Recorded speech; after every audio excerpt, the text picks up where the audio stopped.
Capitalline.in में आपका स्वागत है।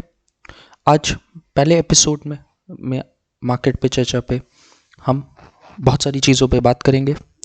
चलिए पहले तो हम डिस्कस करते हैं कि Capitalline.in क्या है। तो Capitalline.in एक वेबसाइट है जिसे हम शुरू कर रहे हैं एक high quality database research provide करने के लिए, और इसी के साथ हम एक क्लोज्ड कम्युनिटी बनाना चाहते हैं जिसमें कि इन्वेस्टर्स जो कि ट्रेडर्स हैं आए, इंटरेक्ट करें, बातें करें हमसे, हमारी टीम से, आपस फेलो इन्वेस्टर्स से, ट्रेडर्स से, और अपनी क्वेश्चंस शेयर करें, आस्क पूछें और आंसर्स करें। तो बहुत सारे लोग कहते हैं कि इसमें और फ़र्क क्या है।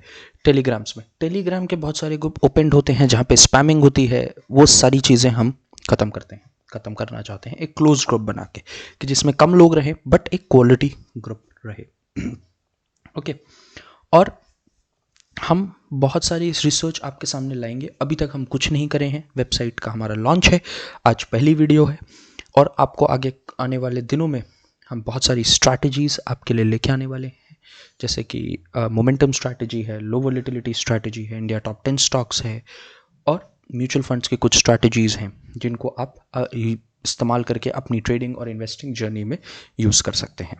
अभी ये सब बिल्कुल फ्री ऑफ कॉस्ट है। हम एक वीकली अपडेट से न्यूज़लेटर्स चलाते हैं जिसमें कि हम हर हफ्ते की होने वाली मार्केट में NSE में आने वाली कॉर्पोरेट अनाउंसमेंट्स को फिल्टर करते हैं आपके लिए। ऑन एन एवरेज एक हफ्ते में 4 से 4,500 कॉर्पोरेट अनाउंसमेंट्स आती हैं नेशनल स्टॉक एक्सचेंज पे, जिसमें कि हम सिर्फ और सिर्फ आपके लिए काम की रिसर्च स्टॉक एक्सचेंजेस की कॉर्पोरेट अनाउंसमेंट्स को फिल्टर करते हैं और आप तक डिलीवर करते हैं एक न्यूज़लेटर के फॉर्म पे, और आप हमारी वेबसाइट पे भी पढ़ सकते हैं। इसका फ़ायदा क्या है? इससे आपको आगे होने वाले ट्रेंड्स में एक पता चलता है। हो सकता है इमीडिएट आपको, ये ट्रेडर्स के लिए बिल्कुल नहीं है बट ये इन्वेस्टर्स के लिए है, कि आप एक ट्रेंड आइडेंटिफाई कर सकते हैं कि आपके सेक्टर में क्या हो रहा है, पर्टिकुलर सेक्टर में क्या हो रही है, कंपनियां क्या कर रही हैं, और पर्टिकुलरली जो है कोई पॉजिटिव सिग्नल है क्या है, तो वो चीज़ें आपको एक अर्ली वार्निंग सिग्नल के तौर पे आप उसे ले सकते हैं। ये एक ट्रेडिंग सेटअप आइडिया नहीं होता है, बट ये आपको एक बताता है कि मार्केट में हो क्या रहा है न्यूज़ के अलावा। ठीक है, क्योंकि मार्केट में इतनी ज़्यादा इंफॉर्मेशन है जो कि क्लटर्ड फॉर्म पे मिलती हैं, तो वो आपको पता ही नहीं चलता कि हो क्या रहा है कई बार। ठीक है, तो अब बेसिकली हम यूट्यूब वीडियो में क्या करेंगे, यूट्यूब वीडियोज़ में हम बेसिकली आप सभी के से क्वेश्चन आंसर्स लेते हैं और उस पर हम अपना व्यूज़ और अपने जवाब रखते हैं। तो आपसे रिक्वेस्ट है कि आपको अगर कुछ भी जानना हो आप कमेंट में लिखें, हमें ट्विटर पे डालें, हम उसका जवाब देंगे, और नहीं तो हम बेसिकली इंटरनेट से क्वेश्चंस कुछ उठाते हैं जिस पे हम जवाब देते हैं।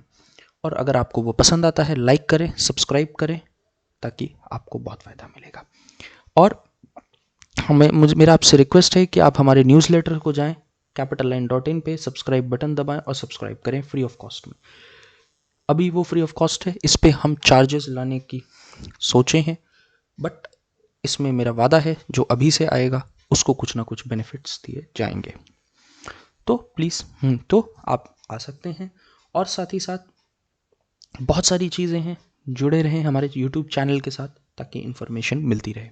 चलिए आज हम दूसरी चीज़ों पे बात करेंगे। कुछ क्वेश्चंस हमें मिले हैं जिसमें कि कुछ क्वेश्चंस हमने आइडेंटिफाई किए हैं, जिसमें कि एक दो क्वेश्चंस मेरे खुद के क्लाइंट्स के हैं और एक दो काफ़ी इंटरनेट से भी हैं, जिसमें कि यूट्यूब, रेडिट, बहुत सारी जगहों से वो क्वेश्चन आए हैं। तो पहला क्वेश्चन ये है कि क्या मुझे ऐसे स्टॉक्स खरीदने चाहिए जो कि 10 से 20% एक दिन में गिर जाते हैं? तो मेरा जवाब यही होगा कि इस पे आपको सोचना पड़ेगा कि पहले तो वो देखना पड़ेगा कि वो स्टॉक क्यों फॉल कर रहे हैं, वो उनके फॉल करने के पीछे का रीज़न क्या है। ठीक है, इस पे मेरे पास जो पहला, जब मैंने क्वेश्चन देखा था तो मेरे दिमाग में आया था डेल्टा कॉप। जब डेल्टा कॉप को GST नोटिस मिली थी तो वो एक दिन में मोर देन अराउंड मैं आपको बताऊं तो 23% गिरा था, और वो गिर रहा है क्योंकि वो कंपनी के लिए एक फंडामेंटल प्रॉब्लम है। अगर कंपनी ये केस हार जाती है तो कंपनी के बिजनेस के एग्जिस्टेंस पे बात आ जाएगी, कंपनी बच पाएगी कि नहीं बच पाएगी। बट अगर जीत गई तो ऑब्वियसली रिवर्स करेगा, बट ये एक फंडामेंटल प्रॉब्लम है। तो ये अब आपको यहाँ पे ये देखना पड़ेगा। इसका एक दूसरा एक पॉजिटिव एंगल पे एक एग्जाम्पल हो सकता है हीरो मोटोकॉर्प। ठीक है, मुझे जो अभी याद आ रहा है ठीक है, हीरो मोटोकॉर्प पे अब मैं एग्जैक्टली मुझे देखना पड़ेगा, if I am not wrong अगस्त सितंबर में कहीं ये केस हुआ था, जहाँ पे एक दिन में स्टॉक 10 से 11% फॉल हुआ था। ठीक है, लेट्स मी, आप मुझे 1 मिनट दीजिए, मैं ढूंढ के बता दूंगा वो कब हुआ था। ठीक है, मेरे को एक हीरो मोटोकॉर्प में भी एक केस हुआ था, रुकिए मैं आपको बता देता हूँ, वीकली एंगल पे भी मिल जाएगा मुझे। ठीक है, जिसमें कि हीरो मोटोकॉर्प के प्रमोटर्स पे कुछ रेगुलेटरी एक्शंस हुआ था, और वो रेगुलेटरी एक्शंस की वजह से स्टॉक एक दिन में गिरा था करीब करीब 11%। तो वो जो 11% स्टॉक गिरा था, आप या तो यहाँ से देख सकते हैं कि जनवरी में था ये देख सकते हैं आप, मार्च में 7% गिरा है। तो आपको ये देखना पड़ेगा कि स्टॉक के गिरने का कारण क्या है, क्या वो फंडामेंटल बिजनेस में चेंज हो रहा है, और ये क्वेश्चन पॉलीकैप की वजह से उठा है, मुझे ऐसा लगता है। तो पहले आपको ये देखना पड़ेगा कि प्रॉब्लम क्या है स्टॉक के अंदर। ठीक है, अगर कोई ऐसी प्रॉब्लम की वजह से स्टॉक गिर रहा है जो कि फंडामेंटल है, जैसे हीरो मोटोकॉर्प में प्रमोटर्स पे एक्शन हुए थे, बट पॉलीकैब और हीरो मोटोकॉर्प में अंतर इसी चीज़ का है कि पॉलीकैब में बिजनेस में 1,000 करोड़ की अनकाउंटेबल सेल्स, अनअकाउंटेड सेल्स थी। ओके, और हीरो मोटोकॉर्प में क्या हुआ था कि हीरो मोटोकॉर्प में प्रमोटर ने कुछ कांड किया था। प्रमोटर एक सेपरेट एंटिटी होता है, कंपनी एक सेपरेट होती है, तो प्रमोटर के जाने से थोड़ा डिस्टर्बेंस होता है, बट उतना नहीं होता है। ठीक है, और वो भी एक प्रोफेशनली मैनेज्ड कंपनी में कुछ भी नहीं होता है। ठीक है, तो एक चीज़ आपको ये समझनी पड़ेगी कि बिजनेस के अंदर अगर कुछ गड़बड़ है तो वो कॉर्पोरेट गवर्नेंस का इशू है, क्योंकि उसमें फिर मैनेजमेंट भी इन्वॉल्व होता है। ठीक है, दूसरा एक तो आपको ये चीज़ समझनी पड़ेगी कि स्टॉक क्यों गिर रहा है। अगर आप अडानी का केस देते हैं तो अडानी में बिजनेस पे क्वेश्चन उठे थे, बट वो मोर और लेस वैल्यूएशन करेक्शन था। ठीक है, तो वो एक चीज़ है। दूसरा सबसे पॉपुलर क्वेश्चन है जो कि हमने हर जगह पाया, HDFC बैंक का क्या होगा, क्या मुझे उसे खरीदना चाहिए, 3 साल से कोई रिटर्न नहीं दे रहा है, 1-2 साल से। और उसी के साथ इन्होंने दूसरा क्वेश्चन जोड़ा है कि डिजिटल बैंकिंग आने की वजह से, UPI आने की वजह से हमें ब्रांच नहीं जाना पड़ता। तो क्या इसका कोई पॉजिटिव एंगल है। देखिए, HDFC बैंक में पहले हम बात करते हैं कि HDFC बैंक में क्या होगा। जो पिछले 1-1.5 साल से HDFC बैंक नहीं चला है, उसका एकमात्र कारण है HDFC बैंक और HDFC का मर्जर। क्योंकि HDFC की बुक्स में बहुत प्रॉब्लम्स थी, जिसकी वजह से HDFC को एक परेशानी झेलनी पड़ी, HDFC बैंक को मर्जर की वजह से। HDFC बैंक का कासा कम हुआ, निम यानी जैसे हम लोग बैंक की भाषा में कम काजी मुनाफा, एक आम भाषा में कह सकते हैं, बैंकों के लिए निम होता है, नेट इंटरेस्ट मार्जिन, वो कम हो गया। कंपनी का NPA बढ़ गया, कंपनी का तो क्रेडिट कॉस्ट कंपनी की बढ़ गई। बिकॉज होम लोन क्या होता है ना, एक सस्ता एसेट होता है। मतलब आप जो होम लोन, एक एग्जाम्पल मैं बता रहा हूँ, होम लोन आप 7 या 8-9% पे करते हो, बट आप पर्सनल लोन 15-16-17% पे करते हो, बिजनेस लोन 14-13-14-15% पे करते हो, तो वो मार्जिन आपके पास ज़्यादा होता है। ठीक है, बैंकों के लिए वो एक प्रॉफिटेबल प्रोडक्ट नहीं है उतना होम लोन। और तो वो एक थी, उस पे के बाद भी, बट 1 सालों में HDFC बैंक ने बहुत काम किया, जो उनकी टेक्नोलॉजी इस पे था उस पे काम कर रहे हैं वो। कंपनीज का कासा इम्प्रूव हुआ है, कंपनीज के NPS कम हुए, कंपनी का अपना निम वापस अच्छा हो रहा है, कंपनी की क्रेडिट कॉस्ट पे कंपनी काम कर रही है।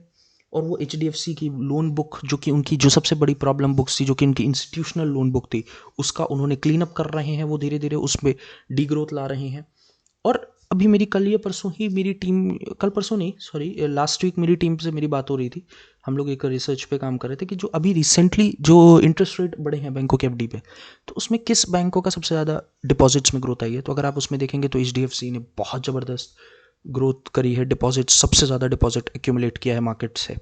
तो वो डिपॉजिट्स बैंक को आज नहीं कल काम आएगा। साथ ही साथ इस दौरान HDFC बैंक ने अपने ब्रांचेस नेटवर्क पे बहुत काम किया है। ठीक है, तो वो बेनिफिट्स है, तो हम पॉजिटिव हैं। पर्सनली मेरे पास अभी, मैंने कल परसों पे कुछ क्वांटिटी बढ़ाई है और मेरे पास है भी, तो ये एक डिस्क्लेमर भी है। तो जो है कि बहुत ही पॉजिटिव एंगल है, हम पॉजिटिव हैं, बुलिश हैं इस पे। और दूसरी चीज़ जो क्वेश्चन उठा, डिजिटल बैंक और UPI की वजह से ब्रांचेस नहीं जाना पड़ता, उस पर मुझे सीधे एक चीज़ लगती है कि यस, आप कुछ हद तक सही हो, बट अभी इस चीज़ में बहुत टाइम है, अभी इस चीज़ को आने में बहुत टाइम लगेगा। बिकॉज अभी भी अगर आप यूएस या यूके में देखोगे तो वहाँ पे ये चीज़ बहुत ही छोटे लेवल पे हो रही है। बड़े लेवल पे अभी तक यूके में शायद एम करके कुछ है, मुझे नाम एग्जैक्टली नहीं याद आ रहा, बहुत पॉपुलर है, वो पूरा डिजिटल बैंक है, उनकी कोई ब्रांचेस नहीं है। बट इंडिया में अभी आरबीआई ने ऐसा कोई रेगुलेशंस नहीं बनाने के फेवर में है। और यूपीआई मोर और लेस ट्रांजैक्शन करता है, ठीक है। आपको लोन लेना है, हो सकता है आपको पर्सनल लोन ऑनलाइन मिल जाए, होम लोन ऑनलाइन मिल जाए, बट होम लोन की कई चीज़ें आपको ब्रांच जानी पड़ती हैं। तो ब्रांच आपको अगर एड्रेस अपडेट कराना है, आपको फ़ोन नंबर अपडेट कराना है, तो आज भी कुछ चीज़ों में अगर आपके पास कुछ हद तक आपको ब्रांचेस जाना पड़ सकता है।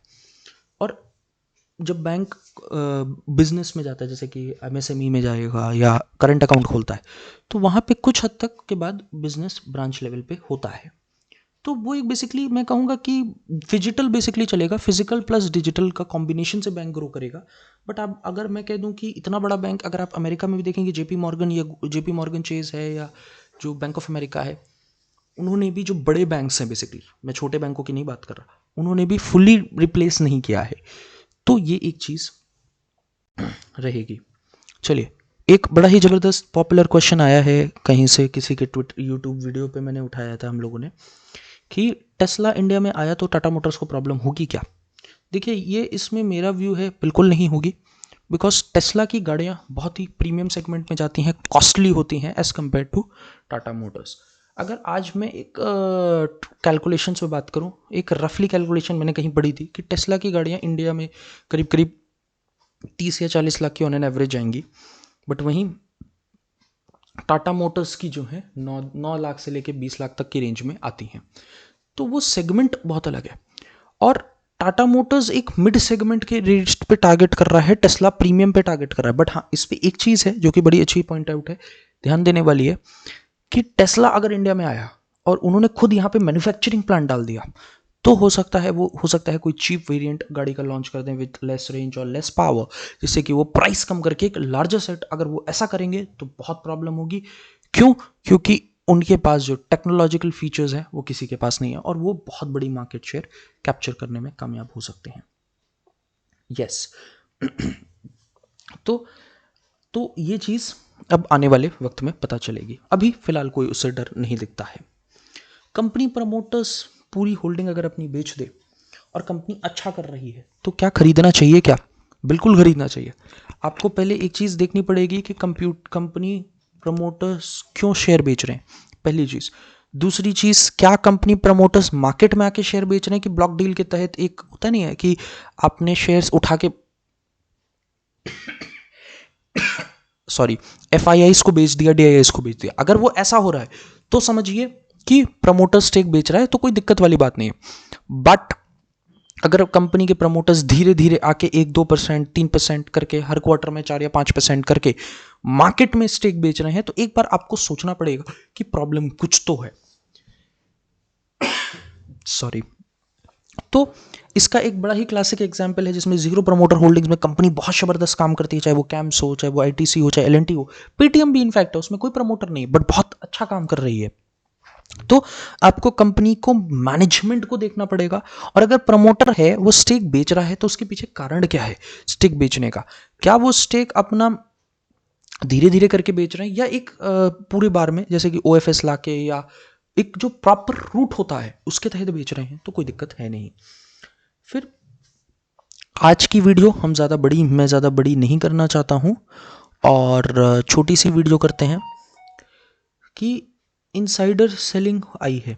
मतलब किसी का ये क्वेश्चन है, आई गेस ये मुझे लगता है ये रेडिट से उठाया गया है या ट्विटर से है।